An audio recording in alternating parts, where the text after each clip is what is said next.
बड़े बड़े शहरों में छोटी छोटी बातें होती रहती हैं, कोई दिक्कत नहीं है। मैं अगर कहूँ तुम सा हंसी कायनात में नहीं है कहीं, तारीफ ये भी तो सच है कुछ भी नहीं। तारीफ अपने चैनल का कर रहा है आशीष पब्लिकेशन।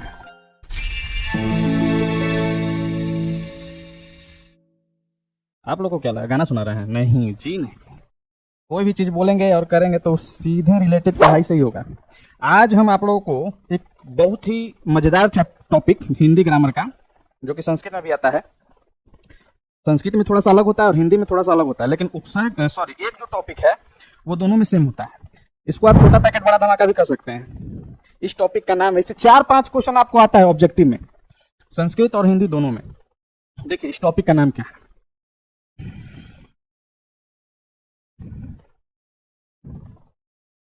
उपसर्ग एवं प्रत्यय। उपसर्ग और प्रत्यय बहुत ही छोटा टॉपिक है, लेकिन बहुत ही जानदार टॉपिक है। इससे आपको एग्जाम में 4 से 5 क्वेश्चन आता है, 5 मार्क्स मान लीजिए अप्रोक्स। चलिए अब हम लोग पढ़ेंगे कि उपसर्ग, बिना समय गवाए, उपसर्ग किसे कहते हैं, प्रत्यय किसे कहते हैं, इसको कैसे यूज किया जाता है, एग्जाम में इससे रिलेटेड कैसे क्वेश्चन आता है, सारा चीज आज हम लोग डील करेंगे और बहुत ही कम समय में और ज्यादा नंबर उठाना है। तो चलिए हम लोग स्टार्ट करें। पहला टॉपिक क्या है? उपसर्ग।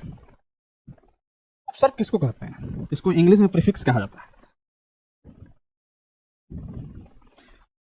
उपसर्ग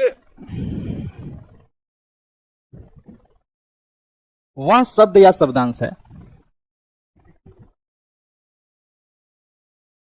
जो किसी दूसरे शब्द या शब्दांश के शुरू में, या आप प्रारंभ में भी कह सकते हैं, प्रारंभ में लगकर उसका अर्थ बदल दे। उपसर्ग लगने के पहले उस शब्द का कुछ दूसरा अर्थ होता है, लेकिन जैसे ही उपसर्ग उसमें फिट हो गया, लग गया, ऐड कर दिए, तो उसका क्या होता है? अर्थ बदल जाता है। एग्जाम्पल से समझिए, देखिए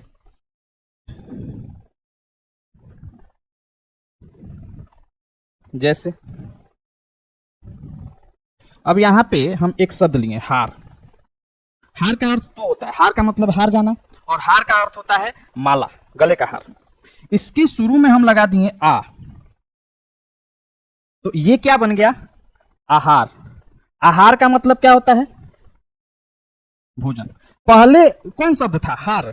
इसमें क्या ऐड कर दिए? तो आ जब ऐड किए तो ये क्या बन गया? आहार। आहार जब बना तो इसका अर्थ दूसरा हो गया। हार का अर्थ दो ठो बताए थे आपको, एक माला और एक हार जाना, लेकिन जब इसमें आ ऐड किए तो ये बन गया आहार। आहार का मतलब क्या हुआ? भोजन। फिर देखिए हार, इसके शुरू में लगा दिए उप, तो ये क्या बन गया? उपहार। उपहार का मतलब गिफ्ट, एज ए गिफ्ट मान लीजिए, किसी को आप किसी ओकेजन पे आप कुछ दे रहे हैं तो वो उपहार हुआ उसके लिए। पहले क्या था? हार। शुरू में क्या लगाए? उप, तो उप लगाए तो उप ऐड किए तो ये क्या बन गया? उपहार। उपहार का अर्थ दूसरा हो गया, हार का मतलब दूसरा था, उपहार का मतलब दूसरा हो गया। अब देखिए आगे, जैसे हम एक शब्द और लिखे मान। मान का मतलब मान लेना, इसके शुरू में हम लगा दिए अप, तो ये क्या बन गया? अपमान। अपमान का मतलब इंसल्ट या निरादर या अनादर, किसी का इंसल्ट करना अपमान कहलाता है। एक और शब्द ले दिए, जैसे यहां पे एक ले लिए और यहां पे लगा दिए प्रति, तो क्या बन गया? प्रत्येक। अब आपको यहां पे प्रति दिख रहा है? नहीं, लेकिन यहां पे प्रति लगा है। कुछ ऐसे उपसर्ग होते हैं जो संधि से रिलेटेड होते हैं। जब आप लोगों को हिंदी में संधि पढ़ाएंगे ना तो ये क्लियर हो जाएगा। ऐसे आप ये जानिए कि प्रत्येक में कौन सा उपसर्ग लगा है? प्रति। इसमें कौन सा उपसर्ग लगा है? प्रति। जैसे आदि, जब संधि पढ़ाएंगे तो और क्लियर हो जाएगा। और यहां पे लगा दिए इति, तो इति और आदि मिला के दिए तो क्या हो गया? इत्यादि। इत्यादि मतलब और भी, ऐसे होता है। तो अभी हम लोग देखिए इसके पहले क्या पढ़े थे, उपसर्ग वह शब्द या शब्दांश होता है। और आप कहिएगा सर शब्द या शब्दांश का मतलब देखिए, यहां पे आ था, आ था, यहां पे क्या था, आ था, एक शब्द है, एक अक्षर है, सॉरी एक अक्षर है। जब एक अक्षर हो, आ हो, अ हो, ऐसे कुछ शुरू में लगा हो तो इसको कहेंगे शब्दांश। क्या कहेंगे, शब्दांश। लेकिन एक से अधिक अक्षर वाले शब्द हो, जैसे देखिए उप, इसके बाद देखिए इति, इसके बाद देखिए प्रति, इसके बाद देखिए अप, तो इन सब में दो दो अक्षर है। देखिए एक दो, एक ई और एक ती, एक प्र एक ती, एक अ और एक अप, तो इसमें दो है। तो जैसे जिसमें दो हो, अप, उप, अप हो, उप हो, ये दो अक्षर वाले शब्द है। तो ये क्या हो गए शब्द। जब एक अक्षर वाले हो तो शब्दांश, और जब दो अक्षर वाले हो, एक से अधिक अक्षर वाले हो, तो उसको शब्द कहते हैं।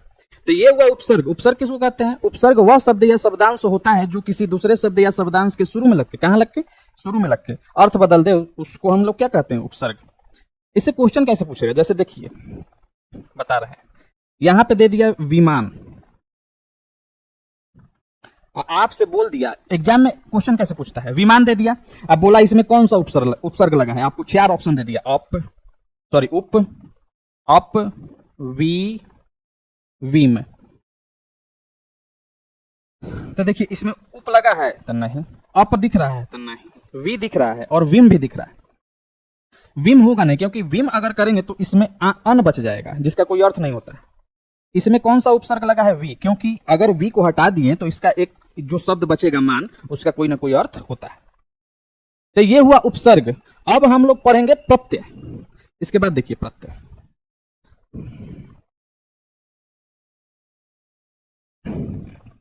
प्रत्यय इसको क्या कहेंगे, सफिक्स।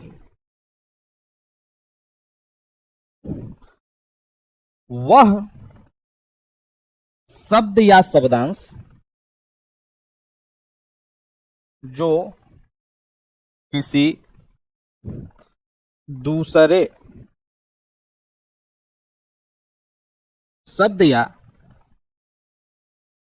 शब्दांश के अंत में, आप इसको ऐसे भी लिख सकते हैं, बाद में लगकर उसका अर्थ बदल दे,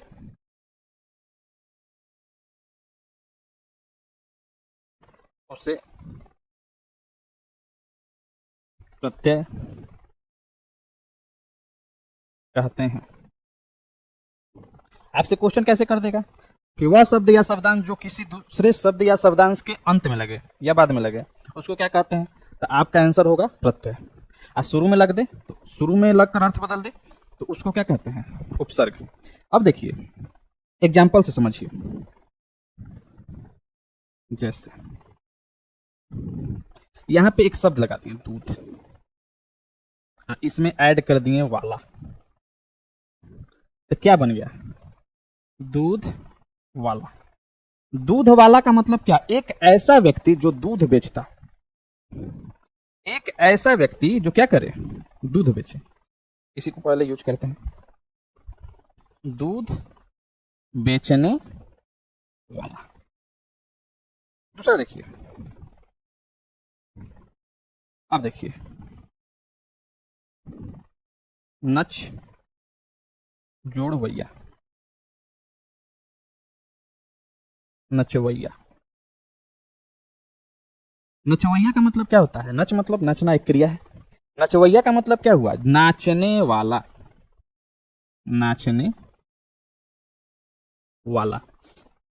और देखिए पंडित, पंडित में क्या लगाते हैं, आइन, क्या बन गया, पंडिताइन। पंडिताइन का मतलब क्या, पंडित जी की पत्नी, पंडित जी की पत्नी। मास्टर से मास्टराइन, मास्टराइन आपसे बोल देगा, देखिए क्वेश्चन कैसे बोलता है, पंडित जोड़ाइन, जोड़ के क्या बनेगा, तो पंडिताइन। पंडिताइन देगा कहेगा तोड़ दीजिए, पंडित जोड़ आइन देगा कहेगा कि जोड़ दीजिए। उसके बाद बोलेगा कि पंडिताइन में कौन सा प्रत्यय लगा, तो आइन अगर आपको तोड़ने आ रहा है, पंडिताइन, पंडित जो भी शब्द आपको दे और उसमें उपसर्ग या प्रत्यय पूछे, उस शब्द को 2 बार 3 बार बोलिए, पंडिताइन पंडिताइन पंडिताइन। तो आप शब्द क्या जानते हैं? पंडित। आइन लग रहा है, बोलने में आइन आ रहा है, तो आइन यानी इसमें कौन सा प्रत्यय लगा है? आइन, पंडिताइन। उपसर्ग में तो झंझट नहीं है, प्रत्यय में थोड़ा सा झंझट है। प्रत्यय 2 प्रकार के होते हैं। प्रत्यय कितने प्रकार के होते हैं? 2 प्रकार के। अब देखिए प्रत्यय के प्रकार, प्रत्यय के प्रकार, प्रत्यय कितने प्रकार के होते हैं? तो 2 प्रकार के। कौन कौन? एक होता है कृत या कृदंत, एक होता है कृत या कृदंत, और एक होता है तद्धित। कृत प्रत्यय और तद्धित प्रत्यय। प्रत्यय कहां लगता है? तो अंत में। ये दोनों प्रत्यय अंत में लगते हैं, लेकिन ये किसके साथ लगता है और ये किसके साथ लगता है, इसको जानना है। समझिए, वैसे प्रत्यय, बड़े बड़े शहरों में छोटी छोटी बातें होती रहती हैं, कोई दिक्कत नहीं। देखिए कृत या कृदंत प्रत्यय कैसे, किसको कहते हैं? वैसे प्रत्यय जो क्रिया के अंत में लगे, वैसे प्रत्यय जो क्रिया के अंत में लगे। क्रिया कैसे? देखिए, भूल जोड़ अक्कड़, इसको क्या कहते हैं? भूलक्कड़।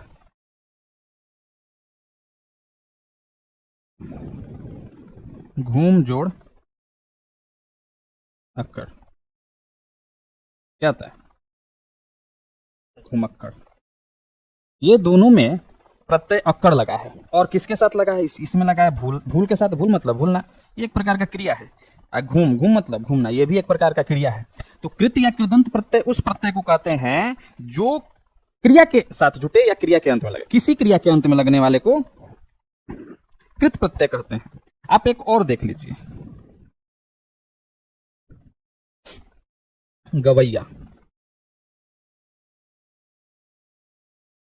ग मतलब गाना, गवैया का मतलब, इसको अगर जोड़ेंगे तो क्या बनेगा? गवैया। गवैया का मतलब गाने वाला। ये जितना भी चीज आप देख रहे हैं, ये किसके साथ लगा है? ये अक्कड़ दोनों, ये वैया किसके साथ लगा है? क्रिया के साथ। क्रिया के साथ लगा है। आपसे बोल दे, यही क्वेश्चन बोल दे, भूलक्कड़ में कौन सा प्रत्यय लगा है? तो अक्कड़। भूलक्कड़ में जो प्रत्यय अक्कड़ लगा है वो कैसा प्रत्यय है? तो कृत या कृदंत प्रत्यय। कृत या कृदंत प्रत्यय किसको कहते हैं? जो क्रिया के अंत में जुड़े। क्रिया का मतलब क्या? खाना, जिससे किसी काम का होना या करना जाना जाए, उसे क्या कहते हैं? क्रिया। खाना पीना, आना जाना, नहाना धोना, ये सारा चीज क्या है? क्रिया है। अब हम लोग थोड़ा तद्धित प्रत्यय के बारे में जान लें। तद्धित प्रत्यय किसको कहते हैं? वैसे प्रत्यय जो क्रिया के साथ न लगकर संज्ञा, सर्वनाम,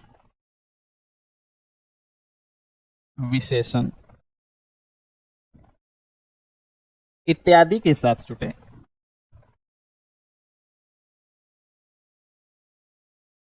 जुड़े कहां जुड़े?